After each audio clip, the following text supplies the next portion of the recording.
Bienvenidas, bienvenidos. Hoy tenemos una entrevista muy especial. Está con nosotros Mónica Rada Urbina. Para mí es un honor presentar a Mónica, que aparte de conocerla profesionalmente, he tenido también la inmensa fortuna de trabajar con ella en las tríadas de coaching para familia. Ella es docente, ella es family coach, pero sobre todo ella es una persona que acompaña en consejería familiar y hoy nos trae un tema muy interesante que tiene mucha relación con su otra área de trabajo, que ella es tanatóloga. He pensado que en este momento, en conversaciones con Mónica, era interesante tratar un tema bastante arduo, la verdad, pero que creo que era necesario que lo tratáramos aquí con esa sencillez, pero a la vez con esa profesionalidad que Mónica lo trabaja en estos tiempos de crisis, no solamente sanitaria, sino también de este momento difícil que vivimos. Hoy Mónica nos va a ir acompañando desde su saber y desde su dedicación profesional, cómo acompañar el duelo, cómo conocer de una forma, digamos, productiva, cómo vivir y cómo llegar a cumplir ese proceso que sí o sí hay que vivir. Así que bienvenida, Mónica, estamos deseando escucharte. Bueno, gracias, Sara. Para mí es un placer estar acá, compartir este espacio, honrada por tu invitación. Y sí, bueno, vamos a hablar del duelo.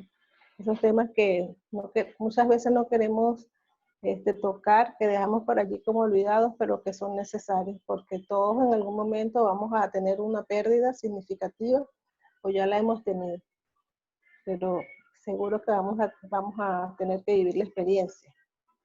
¿Cómo vivir ese proceso, Mónica? ¿Cómo sería sano, por decirlo así de alguna forma?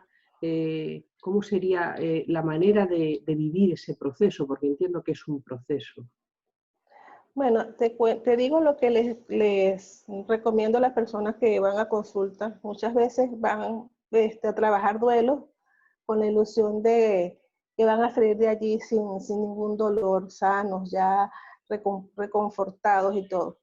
Y no es así. El duelo, como tú lo dices, es un proceso y como tal hay que vivirlo como las palmas, flexibilizando, permitiendo que esa tormenta nos lleve un poco al piso y esperar en calma, haciendo contacto con cada una de las emociones, con esos sentimientos, haciendo contacto completo con ellos para volver en su momento, en su tiempo, a recomponernos y volver a estar arriba, disfrutando de esa brisa como lo hacen las palmas. Así es, el duelo no entiende de distracciones, porque muchas personas dicen, no, bueno, yo voy a distraer el duelo, o dicen, no, pero vente para que te distraigas, y resulta que eso está allí. Yo he trabajado con personas que tienen duelos de 20 años y no lo saben.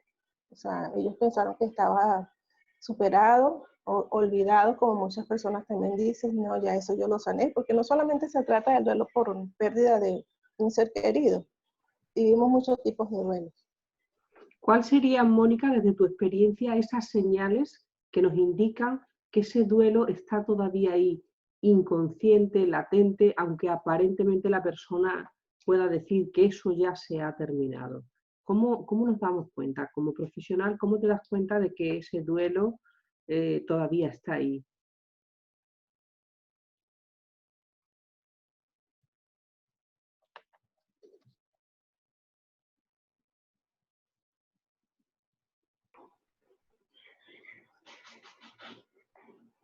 ¿Cuáles serían, en ese caso, Mónica, las señales que nos indicarían que realmente hay todavía un trabajo que hacer en ese proceso de duelo? ¿Cómo nos daríamos cuenta? Mira, nos damos cuenta cuando no podemos hablar de la pérdida, o cuando al hablar de la pérdida o escuchar a otras personas que la mencionan, nosotros nos sentimos movidos emocionalmente. Podemos sentir tristeza, angustia, rabia, negarnos completamente a eso. Este, eh, Nos damos cuenta cuando todavía estamos también en negación, o sea, no queremos aceptar que eso pasó, que eso sucedió. Nos damos cuenta cuando nos llenamos de rabia, cuando nuestra vida ha cambiado, pero no para mejor, sino que ha cambiado porque nos llenamos de rabia, no hacemos contacto incluso con nuestro ser y con las personas, con el entorno. Nuestras relaciones sociales se deterioran. Esas son señales de que tenemos los duelos todavía que necesitamos trabajar. ¿Resulta en el trabajo del duelo más complicado cuando dejamos pasar mucho tiempo o da exactamente igual? El proceso hay que vivirlo, o sea, no importa el tiempo que haya pasado. Entiendo que nos instalamos o usamos la negación y la rabia para quedarnos parados ahí. ¿Cómo avanzamos? ¿Cómo salimos de esas emociones que no nos ayudan en el proceso de duelo? La negación al principio es necesaria. La negación es un mecanismo de defensa que tenemos para poder asumir la pérdida. O sea, cuando nos enteramos, nos damos cuenta de que un ser querido se fue, murió, sobre todo cuando es de una manera inesperada. Ese espacio de negación es como que nuestro cerebro nos está ayudando a hacer un colchón para poder caer en cuenta en que tenemos una nueva realidad. Entonces esa negación puede durar días, incluso semanas, más es importante salir de allí porque quien se queda pegado, estancado en la negación, puede generar un duelo patológico. No todo el mundo cae en negación, eso va a depender de cómo se dé el proceso en caso de muerte, incluso en caso de una separación o un divorcio, si ya la persona sabe que la relación está deteriorada, se ha conversado, entonces posiblemente no se llegue a la negación, sino que tengo la pérdida, la sufro, la vivo, podría llegar a la rabia o no, podría llegar a la depresión o no, porque eso va a depender mucho del individuo, de los recursos emocionales, de su cultura, de cómo haya vivido sus duelos anteriores. ¿Sí? Entonces, es como que hablar de duelo es complejo porque no es una receta, no es una fórmula, no se puede estandarizar porque hay tantas maneras de vivir el duelo como personas habemos también. Eso es importante puntualizarlo. ¿Qué pasa con esa necesidad, como dices, de que llegan a tu consulta y quieren ya salir sin dolor, que se les haya pasado? ¿Cómo se trabaja esto? De que la persona se dé cuenta de que va a tener que vivir distintas etapas y de que eso no es algo puntual, mágico, que ya termina, y que sobre todo entiendo que cómo se da cuenta la persona de que tiene un trabajo que hacer, porque entiendo que lo tiene que hacer la persona, ¿no? Es acompañada, pero el trabajo lo tiene que hacer la persona. Sí. Algunas personas no se dan cuenta ni siquiera que están en duelo. Te voy a contar. Yo atendí hace poco a una persona, una joven, pero una joven no, una mujer ya entrada en años, 37, 40 años, que tenía 20 años de casada, ya se casó muy joven, pero antes de casarse, ella y su novio, en esa época eran novios, tuvieron tres abortos, ¿sí? 3 abortos inducidos. Ellos luego siguen maduras, siguen la relación y todo esto, se casan y tienen sus hijos, tienen otros hijos. Ella llega a la consulta por problemas de pareja, pero cuando comenzamos a indagar y yo le hago solamente esta pregunta, ¿has tenido pérdidas o abortos? Parecía, eso fue como abrir una llave, o sea, es como abrir una puerta, una caja de Pandora, y de allí el proceso cambió completamente. Y el motivo de consulta cambió, porque ella lloraba como que en ese momento acababa de perder a sus hijos, acababa de pasar por esa situación. Entonces fue comenzar a elaborar ese duelo. Tal vez se haga más fácil porque la persona está consciente. En ese momento ya lo hizo consciente y se entregó completamente a la experiencia. ¿Sí? Entonces, de alguna manera, algunos pueden llegar sabiendo que tienen que trabajar un duelo, otros ni siquiera saben que esos duelos están allí todavía operando en su vida, en su día a día. Es curioso eso que comentas, ¿no? De cómo cada persona, como dices, llevará un duelo, lo vivirá dentro de que existen las etapas ya estudiadas y analizadas de cómo es un duelo, pero cada uno lo vamos a vivir. Yo creo que en lo que me cuentas es ser consciente, ¿no? de eso que está pasando, y quizá el hecho de no querer sentir el dolor nos lleva a alargar el proceso, cuando yo creo que la fortaleza está en cómo afrontar ese dolor. Hay que atravesar ese tiempo de dolor, ¿verdad? Eso... Sí, y hay que crear cultura. No es que es una cultura para sufrir, porque o sea, nadie evidentemente quiere sufrir, pero sí necesitamos instruirnos y saber que Así como tenemos tiempo para reír, como dice por allí, hay una expresión, tiempo para reír, tiempo para gritar, tiempo para soñar, tiempo para amar, también tenemos tiempo para sufrir. Y ese sufrimiento está allí para indicarnos que algo cambió, que perdimos algo. Entonces, incluso tomarnos ese tiempo, que es un tiempo de dolor, de sufrimiento, como un tributo a lo que vivimos, ya sea una relación, bueno, me despidieron del trabajo, me jubilaron. Entonces, este es un tiempo para conectarme con todo eso que viví en ese trabajo, con todo eso que me dio ese empleo, esa relación, esa persona, ese ser querido. Entonces, bueno, pero ¿qué pasa? Que cuando nos crían nuestros padres, movidos por el amor y esa necesidad de proteger, nos dejan, nos quieren meter en una hoja de cristal donde no pasa nada, donde no hay dolor, donde todo es risa, todo es color, todo es alegría, sin darse cuenta que de alguna manera nos está coartando la capacidad de resolver más adelante los duelos que vamos a tener, de reaccionar favorablemente ante una pérdida. Entonces es allí, ese es el momento, cuando estamos niños, aprender, bueno, porque se me murió una mascota, muchas personas se muere una mascota y, el niño está en el colegio y botaron el pececito antes que el niño se dé cuenta, ¿okay? Y compraron otro igualito o parecido, o una tortuguita, entonces la sustituyo para que los niños no pasen por ese proceso, y cuando es algo tan natural, porque la muerte es la otra cara o sea, es la otra cara de una sola moneda, porque es vida y muerte, todo lo que muere en algún momento estuvo vivo, entonces es Es importante cierto, hacer contacto con eso. es cierto, Mónica, eso que comentas de cómo queremos evitarle a los pequeños el experimentar y el aprender, porque está claro que todos estos procesos hay que vivirlos, no se pueden aprender si no se viven. Lo que sí es interesante es educarnos, como dice, la educación, la cultura, porque cuando llegamos a este mundo, nuestro billete de llegada tiene también el sello de vuelta del viaje, ¿no? Sí, Y yo creo que sí, eso, hay una señor. frase que te he escuchado que a mí me gustó, que era hablar de las tragedias sin ser trágicos.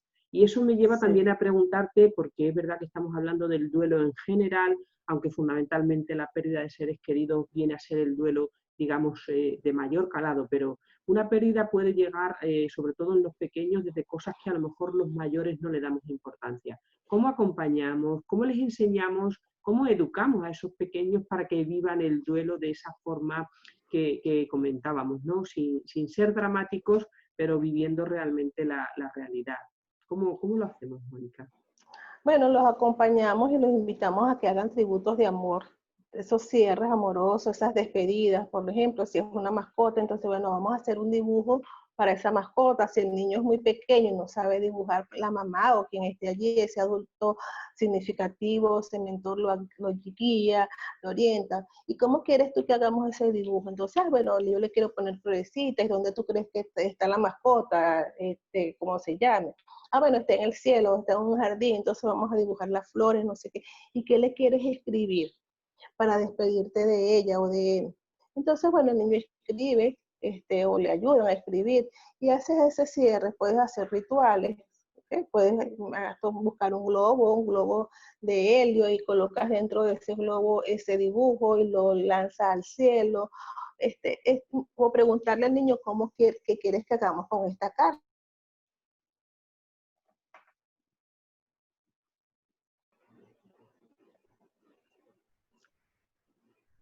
Es importante hacer cierres, ¿sí? Y acompañarlos a ellos, enseñarlos, porque eso es lo que de esa manera ellos van a ir viviendo cada una de sus pérdidas. Tal vez pérdidas mayores, como la mudanza de un amigo, el cambio de un colegio. Entonces, así como lo hicieron en esta ocasión, con las primeras pérdidas, ellos van a tomar esos recursos, que es allí donde, cuando nosotros decimos que el tiempo todo lo sana, yo digo que no es verdad. Ese tiempo mm, nos va a ayudar a reconectar con nuestros recursos. Entonces yo voy a decir, yo me voy a tomar este tiempo para revisar cómo lo he hecho antes. Entonces ese niño va a decir, cuando yo tuve aquella pérdida, cuando murió mi mascota, porque tal vez no procese o no comprenda que eso fue una pérdida como tal, pero cuando murió mi mascota, yo le hice una carta. Entonces ahorita que mi amigo se va o que me voy a cambiar de colegio, yo también le voy a hacer una carta de despedida a mi maestra, porque tal vez no la vean más. Entonces fíjate cómo el, esos recursos no se pierden. Esas son herramientas que va cargando ese niño ya en su mochila emocional. Una visión fantástica, Mónica, para que desde las pequeñas pérdidas los niños, las niñas vayan recogiendo esas experiencias de yo viví ese proceso y se sientan también que tienen recursos. Creo que eso es muy importante que lo tengamos en cuenta. Fundamentalmente porque, como dices, ellos van a ir poco a poco cargando en su mochila esas experiencias de que han tenido pérdidas, lo van a ver como algo natural, pero creo que lo que nos comparte es el respeto y el reconocimiento también de que ellos pueden vivir la pérdida, aunque desde nuestro, digamos, cerebro de adultos, digamos, ay, esto no tiene importancia, tiene la importancia que ellos le dan y ahí es donde les tenemos que acompañar. Eso creo que es un mensaje, yo creo que muy importante, que vayamos entrenándoles, no ocultarles, sino acompañarles, como bien has dicho. Hay algo también que es importante. Sí, Mónica, dime. Te quería acotar algo, que allí también estamos educando al adulto o al futuro adulto para que pueda acompañar a otras personas, porque nosotros no sabemos acompañar. Cuando vemos a una persona que está sufriendo, lo primero que queremos es mitigar ese dolor, como aplacarlo, ¿sí? Entonces ya cuando se han vivido los primeros duelos de manera sana, bien acompañados, nosotros también aprendemos a acompañar a otros.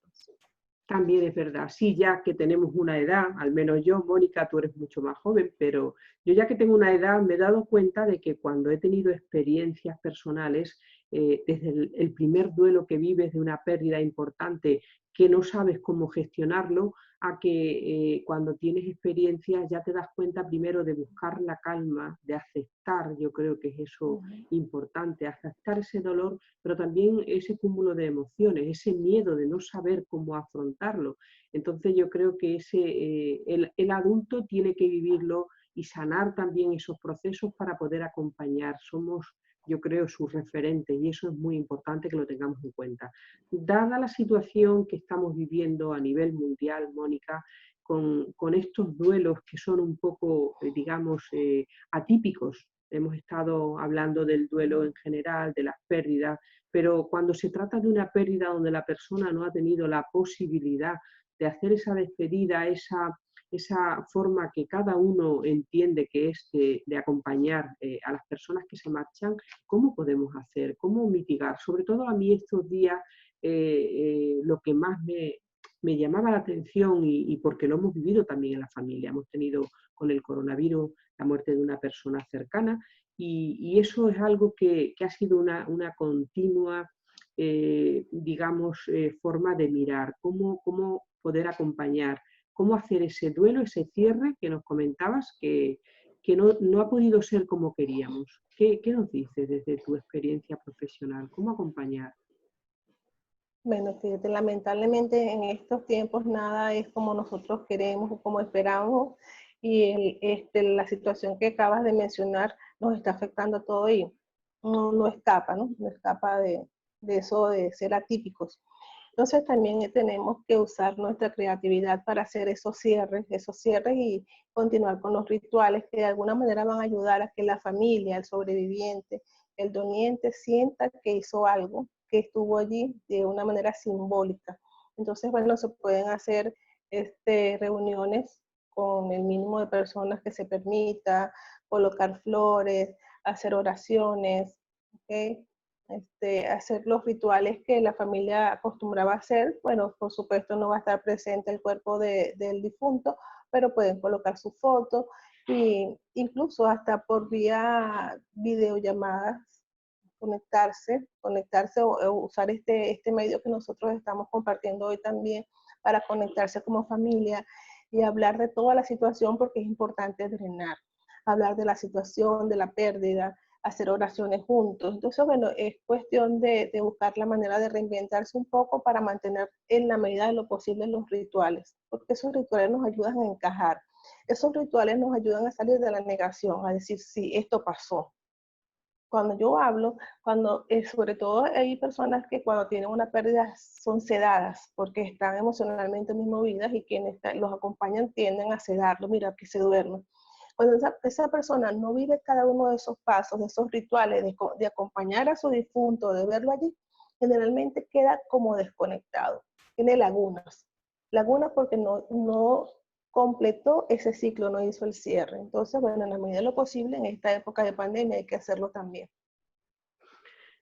Cuando has dicho lo de la creatividad, creo que ahí también es importante ser personas que seamos creativas, porque a lo mejor nos va a surgir hacer algo que ni siquiera lo habíamos pensado. De hecho, comparto algo que lo hice de una forma intuitiva, ni siquiera lo había pensado, que luego he visto y he leído que es una práctica extendida, pero que lo hice yo cuando, en mi experiencia de, como he dicho y he compartido en distintas ocasiones, la pérdida que me costó muchísimo, que fue un proceso de duelo duro, fue la pérdida de mi madre. Y había algo que lo hice de una forma intuitiva, y era que ella tenía una planta que a ella le gustaba mucho, porque era como que incluso ella tenía estas comunicaciones con la planta, ¿no? La tenía en su terraza, la cuidaba mucho y tal. Y se me ocurrió coger un trocito de esa planta, y es curioso, Mónica, que a lo largo de estos 20 años que han pasado he ido retomando tallitos, renovando la planta, y la planta hoy está aquí preciosa, hermosa, me acompaña, y es una forma de tenerla ahí, y la verdad que lo hice de una forma intuitiva. Por eso ahora, al escucharte hablar lo de la creatividad, pues creo que es una forma de que cada persona haga o tenga ese ritual donde realmente la persona de la que se despide de una forma, porque nos despedimos, así lo quiero creer, ¿no? Nos despedimos de la persona física, nos despedimos del día a día, del trato, de lo cotidiano, pero yo creo que las personas, esta es la frase también que comparto, ¿no? A las personas que queremos y que tenemos en nuestro corazón no se marchan nunca, están con nosotros de una manera diferente. Entonces yo creo que contar con personas, en este caso como Mónica, que nos acompañan, que nos ayudan a atravesar este proceso que no es fácil, que es bastante complejo. Pero yo creo que lo importante, como dice Mónica, es no negar, cubrir esas pautas y sobre todo vivir esa experiencia como algo natural, aunque realmente doloroso. Mónica, ¿qué más nos podías contar para cerrar esta entrevista, que la verdad que es para mí importante que traslademos ese mensaje de que hay un tiempo, pero que aunque el dolor va a seguir, lo vamos a vivir de manera distinta? ¿Qué te gustaría para cerrar nuestro tiempo con este proceso? Bueno, antes de cerrarme, quiero de alguna manera honrarte, porque eso que estás contando, que hiciste con la planta, ilustra completamente lo que es la inmortalidad. Tengo un hijo, escribe un libro y siembra un árbol. Entonces, realmente es hermoso porque ahí queda, se prolonga el ser, la esencia de la persona en el tiempo. Gracias por compartirlo. Qué Me emotivo. gustaría antes, sí, me gustaría antes de cerrar recordar, porque no lo mencioné completamente, que las etapas del duelo, que las puedes conseguir en Google, pero bueno, son así porque están por allí, pero que son la negación, la rabia, la negociación, la depresión, que no todo el mundo cae en depresión. Hay personas que llegan a la tristeza, tristeza profunda, otros a depresión. Luego viene la aceptación y el aprendizaje, que estas etapas no se dan concatenadamente. Algunas personas no la viven, unas personas regresan de una etapa a la otra, y que todo va a depender de los recursos emocionales que cada cual tenga. Para cerrar, recordar que somos seres cambiantes, que estamos aquí viviendo esta experiencia, y que lo importante es que vivamos la muerte. Lo importante es que tomemos el mensaje de la muerte. La muerte nos viene a decir: vive, vive, para que cuando yo llegue te consiga vivo. ¿Okay? Ese es el mensaje de la muerte. Muchas personas viven muertos en vida. Le tienen tanto miedo a la muerte que no disfrutan la vida que tienen. Entonces, bueno, hay que vivir bonito, amar. Para mí, el tener contacto con la muerte, tener una pérdida significativa como fue la de mi hija, me llevó a vivir intensamente. Cuando superé el duelo me di cuenta que tenía muchos motivos por qué vivir, que había muchas personas bellas a mi alrededor, que ella había dejado un legado hermoso también, una esencia, y que esa esencia estaba en mí, estaba en cada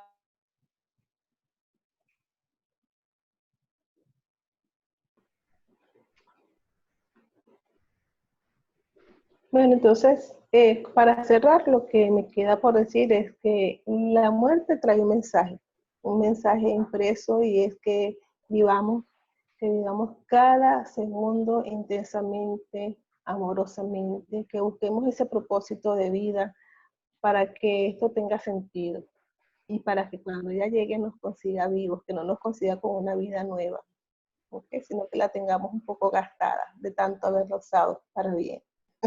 Pues con ese mensaje tan poderoso, Mónica, yo creo que podríamos decir un hasta la siguiente, porque sería interesante que sigamos compartiendo experiencias contigo por lo que nos has aportado, no solo a nivel profesional de tu profesionalidad, sino de tu experiencia personal, de la vivencia, de que hablas desde las propias entrañas, ¿no? De tu propia experiencia de duelo. Agradecerte de verdad, de corazón, por haber compartido este tiempo, y no quería despedirme sin decir que por favor contacten con Mónica. Ahora ella nos va a decir dónde podemos encontrar a Mónica, Okay. fundamentalmente para todo lo que tenga que ver con procesos de crisis familiares, de pareja, y como han podido ver también en los procesos de duelo. El dolor es inevitable, pero el sufrimiento con profesionales de la talla de Mónica pueden ser muchísimo menor el sufrimiento. Así que, Mónica, por favor, dinos dónde. Yo sé dónde podemos encontrar, pero vamos a compartir dónde, porque si alguien no lo sabe, por favor que contacte conmigo, que yo enseguida, pero Mónica nos va a decir dónde podemos encontrar y cómo podemos ponernos en conexión con sus servicios, ¿vale? Mónica, Bueno, cuéntanos, gracias. ¿dónde te encontramos? Bueno, me encuentras en Instagram como Mónica Rada Piso TCC. ¿Okay? Mi número de teléfono telefónico es más 58 412 860 9118. Pues ¿Okay? ahí lo Y por mi tienen. correo. Lo ¿Sí? vamos a dejar, Mónica, impreso también en la entrevista para aquellas personas que lo quieran tomar, lo tendrán también en el texto de la entrevista. Así que, Mónica, Perfecto. un abrazo grande Igualmente. y muchísimas gracias por este impulso. Y me quedo con ese mensaje tuyo, que vivir es el momento, es ahora, y que no estemos muertos en vida, que el trayecto que nos Claro. queda es disfrutar la vida. Muchas gracias. Un Así abrazo muy es. grande. Gracias a ti, Sara. Un abrazo para ti también. Gracias, gracias. Un abrazo. Gracias a todas las personas que nos siguen en el canal, y seguiremos compartiendo entrevistas, yo creo, de la talla de la que hoy nos ha regalado Mónica. Muchísimas gracias.